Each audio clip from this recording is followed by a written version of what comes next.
Казвам се Антоанета, на 28 години, съм и живея в малкото градче Кюстендил. Никога няма да забравя как животът ми се промени с появата на огромното куче в дома на Борис, моя приятел. Започна като обикновена любовна история, но се превърна в нещо много повече – в уроци за доверие и семейство, които никога не бях очаквала. Борис е овчарка, но не каква да е. Приличаше на истински пазач, с гъста черно-кафява козина и очи, които сякаш пробиваха душата ти. Срещнахме се в книжарницата в центъра на града, където преподавах български език.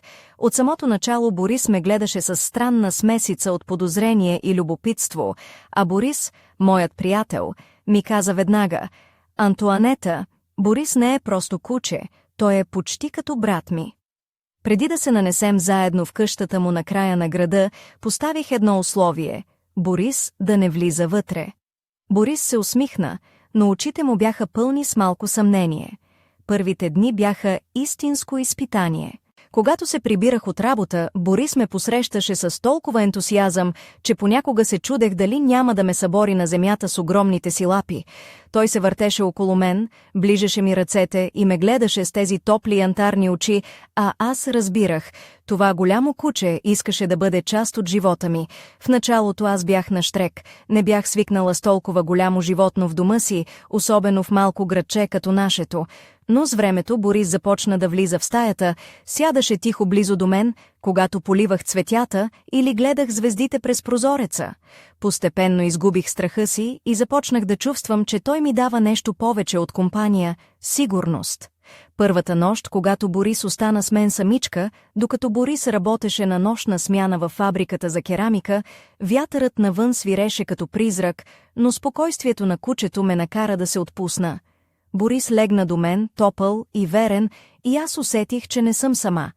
Тази нощ беше началото на една необикновена връзка.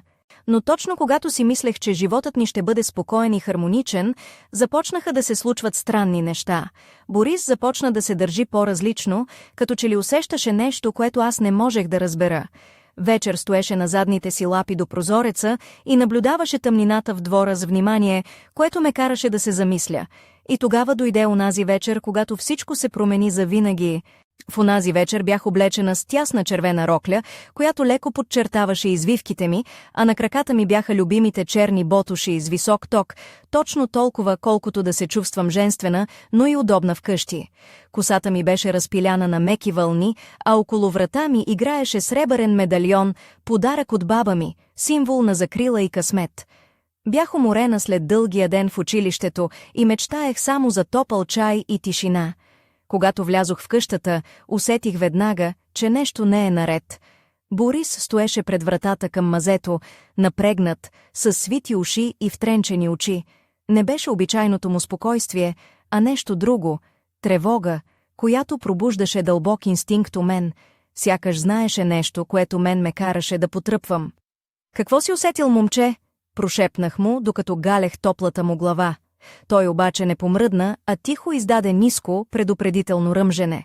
Придърпах якето си и се приближих към вратата на мазето. Обикновенно Илия я затваряше с ключ, но сега тя беше леко открехната.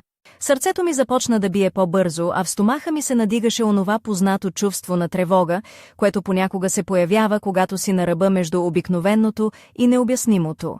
Вдигнах телефона си, но екранът беше тъмен, батерията беше свършила, както винаги в най-неподходящия момент. «Браво на мен!» прошепнах и се засмях нервно. «Категорично трябва да си купя външна батерия». Борис зае позиция пред мен, като преграждаше пътя към стълбите надолу. Погледът му беше решителен, сякаш казваше: «Тук спирам аз, но ако искаш да разбереш истината, трябва да минеш през мен». Събрах смелост и с нежна ръка докоснах дръжката на вратата. Тя скърцаше, сякаш предупреждаваше за нещо забравено и забранено. В този момент се запитах дали не съм прекалено наивна, че съм се съгласила да живея тук, в къща с толкова тежко минало. Слязох по стъпалата, а Борис тихо ме следваше, краката му тежко потъваха в прахта на старата мазе. Светлината от телефона ми разкриваше сенки, които танцуваха по стените, а въздухът беше влажен и тежък, с мирис на забравени спомени. В ъгъла на мазето забелязах стар дървен сандък, покрит с паяжини. Борис се приближи и натисна слапа капака, който се отвори с плах скърцеж. Отвътре излезе приглушен звук, сякаш тихо поскуливане или стон, който ме накара да задържа дъха си. Погледнах Борис в очите и разбрах, че това е само началото на нещо, което ще ме промени завинаги. В този момент усетих, че не съм просто случайна гостенка в живота на Борис и Илия, а част от една по-голяма история, която чакаше да бъде разказана. И точно тогава, от тъмнината зад мен, се чу тих стъпка и тежко дишане. Стоях в мазето, обгърната от тъмнината и тежкия въздух, а Борис беше до мен, огромен и неизменно спокоен, макар и с напрегнати мускули. Чух стъпките отново, този път по-сигурни и по-близо. Завъртях се бавно и видях Илия, облечен в работен суичър и потни джинси, с лицето си озарено от слабата светлина на телефона ми. «Антоанета, не трябваше да слизаш тук сама», каза тихо, но гласът му бе изпълнен с тревога. В очите му имаше нещо, което не бях виждала досега. Не страх, а дълбока решимост и тъга. Аз се протегнах, за да го прегърна, но той ме отблъсна леко. Това място крие много тайни, които не са за всеки. После се обърна към Борис. Той усети нещо, не можех да го спра. Огледах се наоколо и забелязах стари кутии, натрупани една върху друга, покрити с прах и паяжини. Върху една от тях имаше изписано с избеляло мастило «Семейни архиви, пази се». Сърцето ми забърза, а Борис тихо издаде звук, който напомняше на предупреждение. Илия се приближи и взе една от кутиите. Извади старинен дневник с кожена корица, напукана от времето, и го подаде на мен. Това е дневникът на дядо ми. Той описваше странни събития, които се случваха тук преди десетилетия. Тогава още нямаше Борис, но се говореше за кучета. Пазители, които не просто охраняват, а пазят семейството от нещо по-старо и по-опасно. Той ме погледна сериозно. Този дом и Борис са свързани по начин, който малцина разбират. Докато разгръщах страниците, ръцете ми трепереха. Писанията бяха пълни с описания на сенки, които се появявали през нощта, на необясними шумове и на странни изчезвания в селото. Имаше и рисунки на огромни кучета с блестящи очи, много подобни на Борис, които сякаш бдяха над къщата и пазеха невидима граница. «Ти вярваш ли в такива истории?» попитах Илия, докато се заглеждах в един от чертежите. Той се усмихна с лека тъга. «Вярвам в това, което виждам. Борис никога не е бил просто куче. Той е наследник на тази линия пазители и аз съм сигурен, че усеща неща, които ние не можем». После добави с усмивка: «Пък и ако не вярваш, може би просто трябва да слушаш повече кучето, отколкото мен». Изведнъж Борис издаде тих стон и започна да се оглежда нервно към една от стените. Тогава забелязах, че зад старата дървена лавица има пукнатина, през която се процеждаше слаб лъч светлина. «Какво е това?» прошепнах, а Борис вече беше отпред и започна да драска слапа по стената. Илия се приближи и с усилие премести лавицата, разкривайки тясна, тъмна врата, която изглеждаше забравена от времето. «Ето го», каза той, «това е входът към стаята, за която говори дядо ми. Място, което пази най-големите тайни на нашето семейство». Сърцето ми биеше като барабан, а кожата ми настръхна. Борис застана пред вратата, а аз усещах как в мен расте и страх, и любопитство едновременно. Това беше моментът, в който животът ми в Кюстендил се превърна в нещо много повече от обикновен дом и обикновена любовна история. «Готова ли си да надникнеш в миналото?» попитаме Илия с лека усмивка, но в очите му имаше сериозна тежест. Аз поех дълбоко дъх, погледнах Борис и прошепнах: «Да, готова съм». Вратата скърцна тежко, когато я бутнахме с Илия и Борис на наша страна. Вътре се разкри тясно, почти задушно помещение, осветено само от светлината на телефона ми. Стените бяха покрити с избелели от времето снимки и пожълтели документи, които сякаш пазеха тайната на много поколения. Въздухът беше тежък и носеше мирис на старо дърво и забравени спомени. Облечена в леко прозрачното зелено копринено бюстие и черна пола с цепка, която разкриваше част от стройния ми крак, се чувствах едновременно уязвима и силна. На краката ми бяха ниски токчета, достатъчно елегантни, за да се вписват в атмосферата на дома, но и удобни, за да мога да се движа сигурно из тази странна стая, Косата ми беше прибрана на хлабав кок, а накидката ми блестеше гривна от червен корал, амулет, който баба ми беше подарила за късмет. Илия се приближи до една от стените и посочи стара карта на Кюстендил и околността. «Виж тук», каза той, «това е нашият район от преди 100 години. Тогава са се случвали много неща, които никой вече не помни. Поглеждайки картата, забелязах, че точно там, където сега стои нашият дом, е отбелязано с таинствен символ, стилизирана овчарка с разперени крила. Какво означава това?» попитах, докато Борис тихо подушваше един от ъглите на стаята. Според дневника на дядо ми, започна Илия, това е знак за пазач, куче, което не просто охранява, а пази от зли сили. Нещо като ангел-хранител, само че с 4 лапи и остри зъби. Той се засмя, но погледът му беше сериозен. И Борис е наследник на тази линия. В този момент Борис се изправи рязко, вдигна глава и издаде тихо, но остро лай. Обърнах се към него и усетих, че нещо в стаята се промени. Въздухът сякаш се сгъсти, а светлината от телефона ми започна да трепти. «Какво е, момче?» прошепнах, докато вдигах телефона по-високо, за да осветя по-далеч. В далечния ъгъл забелязах изход, малка врата, почти невидима зад стара завеса от паяжини. Илия се приближи и дръпна завесата. Това е старият вход към тайна стая, която никой не е използвал от години. Дядо ми пишеше, че там се крие нещо, което може да промени всичко. Гласът му стана по-тих, почти заговорнически. Не сме сигурни какво точно, но Борис се държи така, сякаш усеща нещо опасно. Сърцето ми започна да бие ускорено, докато се приближавахме към вратата. Борис беше напред, готов да се втурне през нея, ако се наложи. Аз усещах смес от страх и възбуда. Винаги съм обичала мистерии, но тази беше различна. Тя беше част от мен, от живота ми, от нашето семейство. «Илия, ако влезем там, какво ще намерим?» попитах, опитвайки се да не позволя на гласът ми да издаде страх. Той ме погледна право в очите и каза, «Истината. Но истината може да бъде и опасна. Готова ли си?»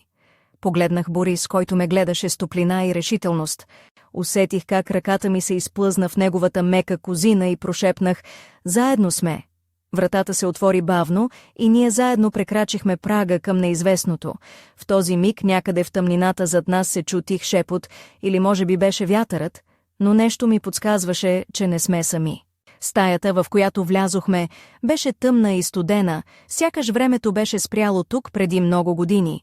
Стените бяха покрити с изсъхнали лозови листа и стари гоблени, а подът скърцаше под краката ни. В далечния ъгъл проблясваше нещо метално, старинен ключ, върху който бяха издълбани странни символи. Облякох се в мека, плътно прилепнала блуза с дълъг ръкав, която подчертаваше изящната ми талия, и носех дълга пола от лек шифон, която се движеше плавно с всяка моя стъпка. На краката ми бяха удобни обувки с нисък ток, а косата ми беше разпусната, падаща като черен водопад по раменете ми. Вратът ми беше украсен с фина сребърна веришка с малък кръст, подарък от майка ми, който усещах като символ на защита. Илия се приближи до ключа и го взе внимателно, сякаш държеше нещо свещено. «Това е ключът към една по-дълбока тайна на нашето семейство», каза той с глас, изпълнен с тежест и уважение. Дядо ми го пазеше като най-ценното съкровище. Борис се разположи до мен, като тихо положи главата си върху крака ми. Топлината му ме успокои и ми даде сили да продължа. В този момент усетих, че съм обградена не само от сенките на миналото, но и от нещо много по-силно – връзката между нас, която се изграждаше в тази тъмнина. «Какво мислиш, че ще намерим?»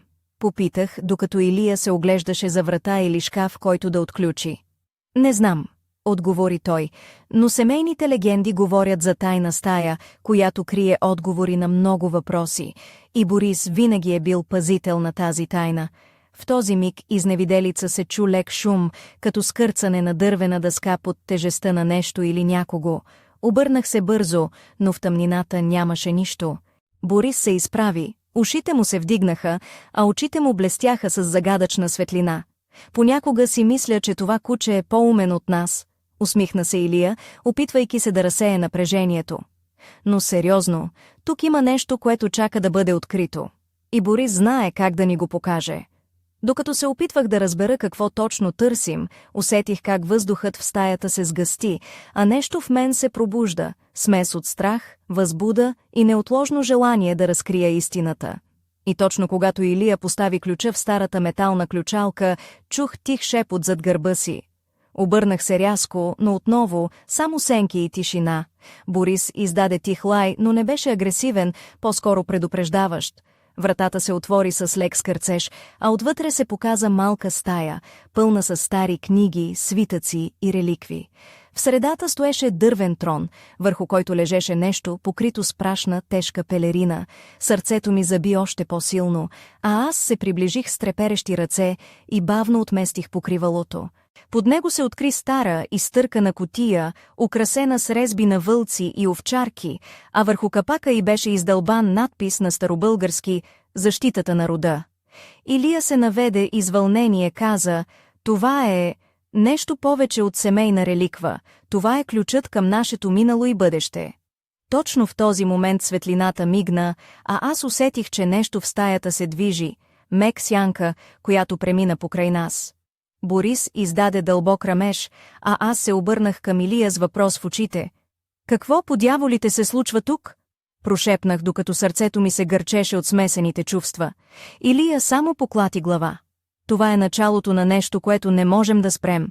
И докато се взирахме в тъмнината, разбрах, че животът ми никога вече няма да бъде същият. В мига, в който осъзнах, че тъмнината около нас не е просто липса на светлина, а нещо живо и наблюдаващо, сърцето ми започна да бие като барабан. Облячена в елегантна блуза с нежни дантелени детайли по ръкавите и черна пола, която се плъзгаше по бедрата ми, почувствах странна смесица от страх и възбуда. На краката ми бяха ниски ботуши от мека кожа с малък ток, идеални за това, което предстоеше. Борис стоеше до мен, готов да се втурне във всеки момент, а очите му блестяха като фенери в мрака. Той беше не просто куче, той беше пазител, защитник и нещо повече, което още не разбирах напълно. «Това не е обикновена стая», каза Илия тихо, като почти шепнеше. «Тук са се случвали неща, които надхвърлят времето и разума». Той се приближи до старинен шкаф и извади от него дебела книга с златисти букви на корицата – «Хрониките на рода». Разгръщайки страниците, той прочете откази за древни обреди, пазени от поколения овчарки, които били не просто кучета, а пазители на тайни и защитници срещу злото.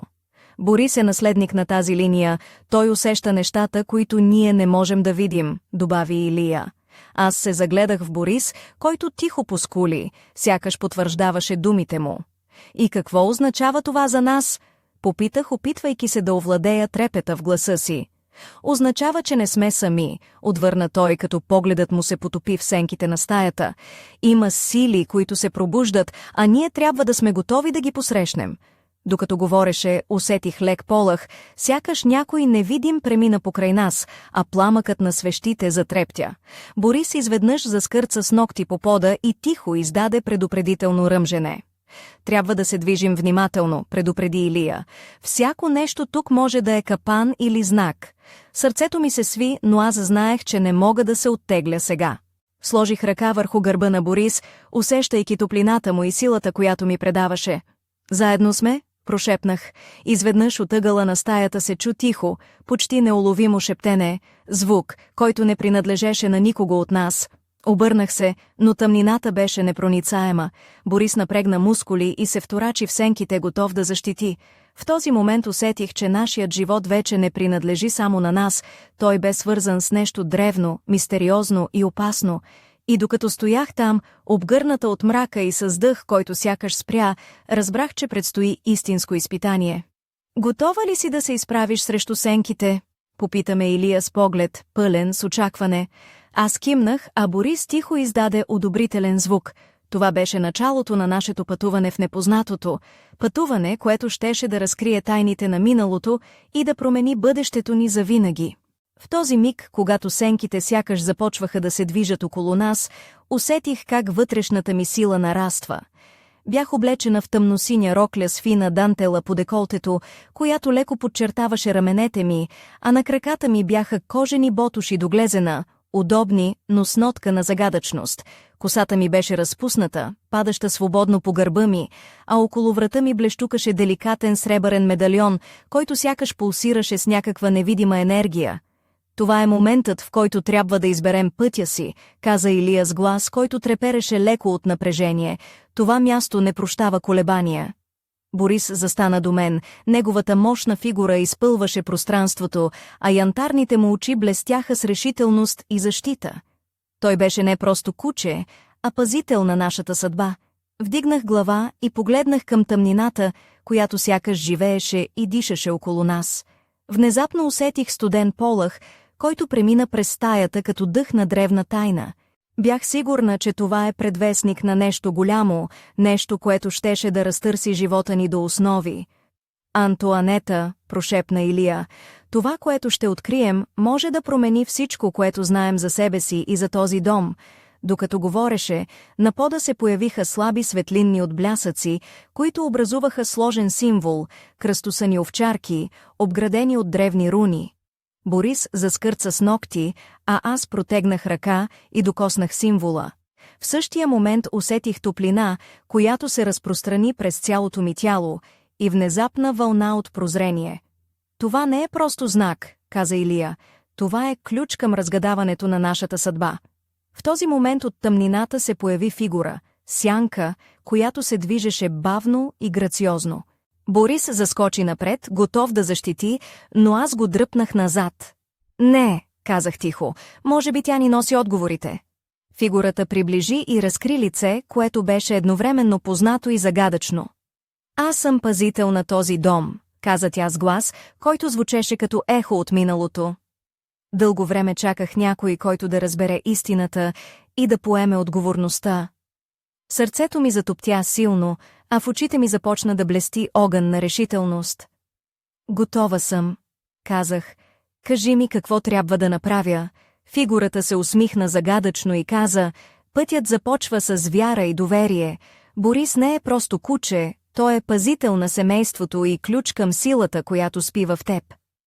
В този миг усетих, че съм готова да се изправя пред всичко, пред тайната, пред страховете и пред предизвикателствата, които ме очакват, защото някъде дълбоко в мен знаех, че истинската битка тепърва започва. В стаята внезапно се разнесе тежка тишина, прерязана само от равномерното дишане на Борис и тихия шепот на сенчестата фигура. Облякох се в сиво-черен костюм, който прилепваше по тялото ми и подчертаваше стройната ми осанка. На краката ми бяха елегантни обувки с нисък ток, а косата ми беше прибрана в гладък кок, който придаваше строгост и решимост на лицето ми. Вратът ми беше украсен с малко сребърно колие, символ на моята сила и воля. Ти си избрана, каза фигурата с глас, който звучеше като мелодия от далечно минало. Съдбата на този дом е в твоите ръце. Борис е твоят водач и защитник, но ти трябва да откриеш силата в себе си. Илия стоеше до мен, наблюдаващ всичко с внимателен и съпричастен поглед. Той беше моята опора, но в този момент аз бях тази, която трябваше да поеме тежестта. Какво трябва да направя? Попитах, усещайки как адреналинът изпълва вените ми. Фигурата се усмихна тайнствено и каза, в дълбините на стария подземен тунел, скрит под къщата, лежи древен реликварий.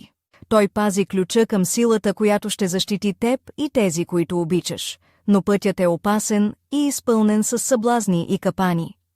Борис издаде тихо съгласие и се приближи до мен, облегна се на бедрото ми и ме погледна с топлите си янтарни очи. В този момент почувствах, че не съм сама, че имам верен съюзник до себе си. Трябва да тръгнем веднага, каза Илия, докато взимаше фенер и стълба, която щеше да ни отведе към подземието. Сърцето ми биеше бясно, но стъпвах уверено. Борис водеше пътя, а аз следвах интуицията си. Влизайки в тесния тунел, усещах как тъмнината ни обгръща, но и как силата на Борис ме изпълва с увереност. По стените имаше древни надписи и символи, които сякаш шепнеха тайни истории. В един момент усетих лек полъх, който ме накара да се обърна, но зад мен нямаше никого, освен тихия стъпки на Илия. Докато вървяхме, усещах как миналото и настоящето се сливат в едно, а Борис беше нашият пазител и водач в тази загадъчна нощ. Това е началото на нашето истинско приключение, прошепнах, докато светлината от фенера разкриваше пред нас древна, масивна врата, украсена с символи на овчарки и руни. Стиснах ръката на Илия и погледнах Борис, нашият пазител, нашата сила, нашият неочакван съюзник. Какво се криеше зад тази врата? Беше ли това отговорът, който търсехме, или началото на още по-големи загадки? В този миг усетих, че всичко, което познавах, се променя завинаги. Стоях пред тежката дървена врата, обградена с древни руни и символи, усещайки как пулсът ми ускорява ритъма си. Бях облечена в черна рокля с изчистен силует, която нежно подчертаваше стройната ми фигура, а на краката ми бяха дамски боти с малък, но стабилен ток, идеални за сериозните предизвикателства, които ни очакваха. Кожата ми блестеше леко от топлината на свещите, а на врата ми висеше малък медальон, талисман, подарък от баба ми, който сякаш излъчваше спокойствие и защита. Илия беше до мен, държейки фенера високо, за да освети древните надписи. Борис стоеше напред, готов да реагира на всяка опасност, с внимание и мълчаливо спокойствие, което ме караше да го чувствам като истински страж. С ръка, трепереща от напрежение и очакване, поставих ключа в ключалката. Той пасна идеално, сякаш бе създаден точно за тази врата. Завъртях бавно, а с всяко движение скърцането се усилваше, разкривайки тайната, скрита зад нея. Вратата се отвори и пред нас се разкри огромна зала, изпълнена с стари реликви, книги и картини на предци, които сякаш наблюдаваха всяко наше движение. В центъра стоеше масивен олтар, украсен с символи на овчарки и древни руни, а върху него лежеше книга с дебели корици, покрита с прах. Докато се приближавах, почувствах как въздухът около мен се сгъстява, а светлината на фенера трепери. Борис тихо ръмжеше, готов да защити. Протегнах ръка и докоснах книгата. Корицата беше студена, но в нея имаше необяснима сила. Илия отвори книгата и започна да чете откази, които говореха за древни обреди и за силата, която Борис и неговите предци пазеха. Тази книга съдържа знания, които могат да ни помогнат да защитим дома и семейството от тъмнината, която се пробужда, каза той сериозно. Изведнъж усетих лек полъх и чух тих шепот, който сякаш идваше от стените. Борис се изправи на 4 лапи и започна да лае тихо, но настоятелно. Това не е просто книга, прошепнах, това е заповед, пратена през вековете. Илия кимна. Сега знаем какво трябва да направим, но опасностите тепърва започват. В този миг вратата зад нас се затвори с трясък, а светлината от фенера угасна. Потънали в мрак, ние усетихме, че сме на прага на битка, която ще определи съдбата ни. Готови ли сме? Попитах, докато ръката ми се отпусна в тази на Борис, който тихо зарадва с топлината си. Отговорът бе ясен. В този дом вече никога нищо няма да бъде същото и битката току-що започваше. В мрака, който погълна залата, усещах само дъха си и тежкото дишане на Борис до мен. Бях облечена в мека, плътна блуза с дълги ръкави и черен панталон, които ми даваха свобода на движение, а на краката ми бяха удобни боти без ток, подготвена за всичко, което предстои. Косата ми бе прибрана на висока опашка, а накидката ми блестеше гривна от червен корал, символ на защита и кураж. Илия запали малка свещ, чието трептящи пламъци хвърляха странни сенки по стените.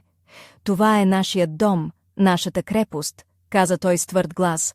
Сега е време да защитим всичко, което обичаме. Борис издаде ниско, но решително ръмжене, а аз усетих как топлината му се влива в мен, носейки спокойствие и сила. В този момент разбрах, че не съм сама, че имам верен съюзник, който ще стои до мен, независимо от всичко. От сенките излезе фигура, облечена в черен плащ и с лице, скрито в тъмнина. Очите й бяха пронизващи и пълни с злоба. «Вие нарушихте покоя на това място», проговори тя с глас, който ехтеше като студен вятър. «Силите, които пазите, не са за хората». Илия застана пред мен, готов да се бори, а аз почувствах, че дланите ми започват да горят. Сила, която никога не бях усещала досега. Борис зае позиция между нас и непознатата, като ясно показваше, че тук няма да има компромиси. Това, което пазим, е нашето наследство, казах с увереност, която изненада дори мен самата, и ще направим всичко, за да го защитим. В този момент вратата на залата се затвори с гръм, а светлината от свещите угасна, потапяйки ни в пълна тъмнина. Чух само тежките стъпки на непознатата, приближаваща се бавно, и тихото шептене на древни заклинания. Но аз не се уплаших, защото знаех, че Борис е до мен, че Илия е зад мен и че силата, която носим, е по-силна от тъмнината. Това е само началото, прошепнах аз, докато усещах как сърцето ми пали огън на надежда и решителност. Истинската битка тепърва започва.